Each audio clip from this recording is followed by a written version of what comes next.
Nyt on ulkona lunta, kaikki on valkoista. Kalenteri on kääntynyt joulukuun puolelle ja nyt alkaa olla ne hetket, kun olisi ihan täydelliset edellytykset aloittaa jouluvalmistelut. Ja mä kyllä rakastankin joulua.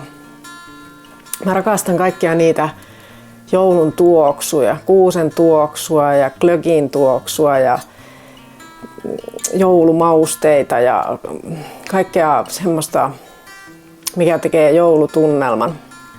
Jouluisia askarteluja ja jouluruokia. Ja mä rakastan yksinkertaisesti sitä joulun tunnelmaa. Mutta joskus iskee joulustressi.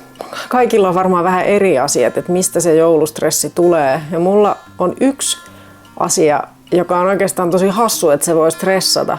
Nimittäin se, että mä inspiroidun liikaa kaikista tosi mielenkiintoisista jouluaskarteluohjeista. Ja mä selaan Instagramissa ihania kuvia toisten jouluisista kodeista, miten heillä on joulukuuset jo monta viikkoa ennen joulua. Ja samaan aikaan mun oma koti näyttää joltain pölykasalta.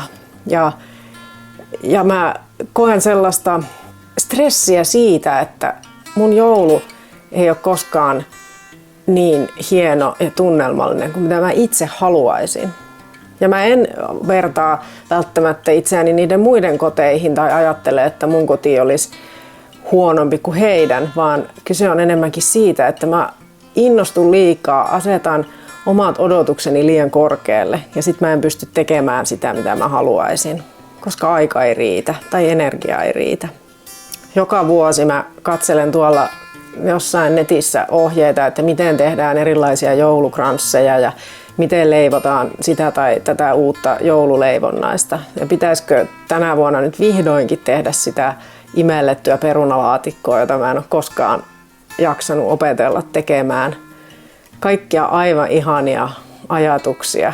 Ja sitten on kuitenkin enää muutama viikko aikaa ja siinä ajassa pitäisi sitten nämä kaikki haaveet toteuttaa.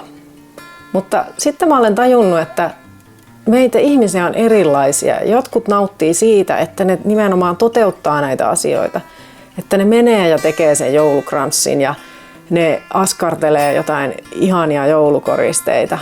Ja sitten on meitä, jotka nauttii siitä haaveilemisesta. Mulle ehkä parasta joulussa on se, kun joskus ensimmäisiä kertoja lokakuussa tai marraskuun alussa niin alkaa sille ihan vaivihkaa avata jotain jouluaiheisia lehtiä tai netistä kuvia ja saa sen semmoisen ihanan joulun tunnelman mieleensä. Ei ole kiire minnekään, ei tarvi oikeasti tehdä mitään, jos ei halua. Ja mielessään vaan kuvittelee sitä, että miten kauniilta ne kaikki vois näyttää. Joten ehkä mä olenkin sitten sellainen mielikuvitusjoulun viettäjä. Sitten kun se alkaa käydä sellaiseen vaiheeseen, että pitäisi oikeasti toteuttaa, niin ei mua sitten enää niin kauheasti kiinnostakaan. Ei se tunnukaan niin mukavalta.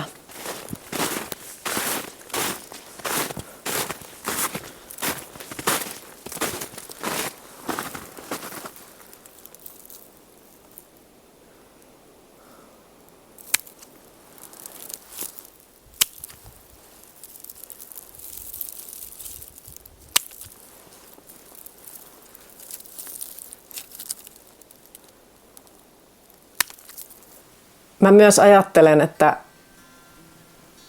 ei se määrä, vaan se laatu. Eli se, että miten paljon siihen tekemisensä keskittyy. Jos mä vaan keskittyisin saamaan mahdollisimman paljon aikaiseksi erilaisia kransseja, niin se olisi varmasti hienoa ja joku toinen saattaa nimenomaan siitä nauttia.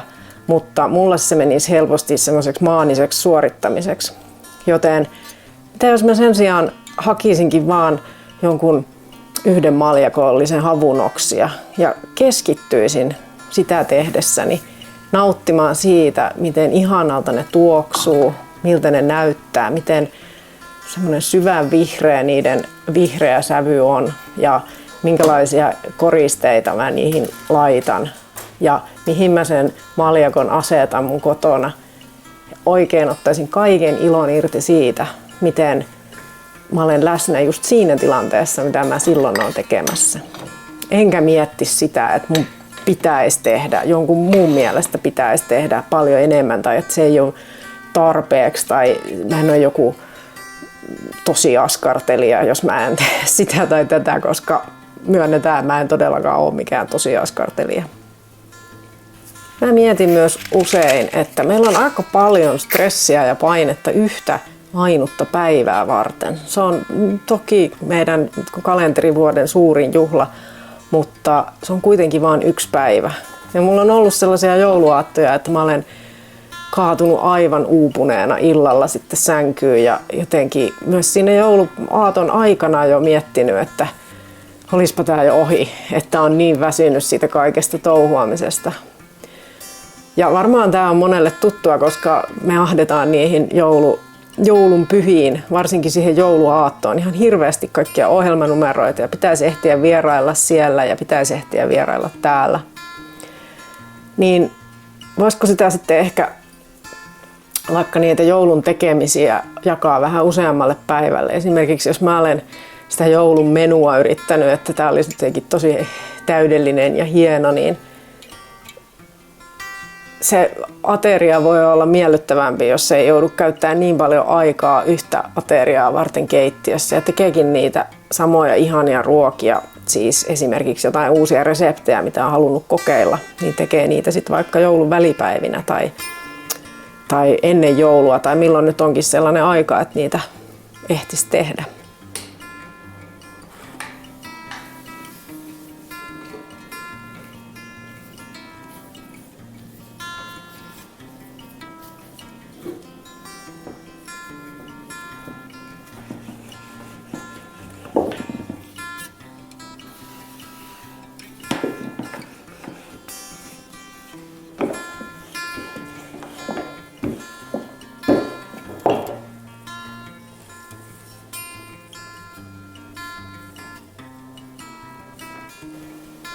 Meillä oli myös yksi joulu sellainen, kun mun tytär kaatui ja häneltä lohkesi hammas ja se tapahtui aattona eli just ennen joulua.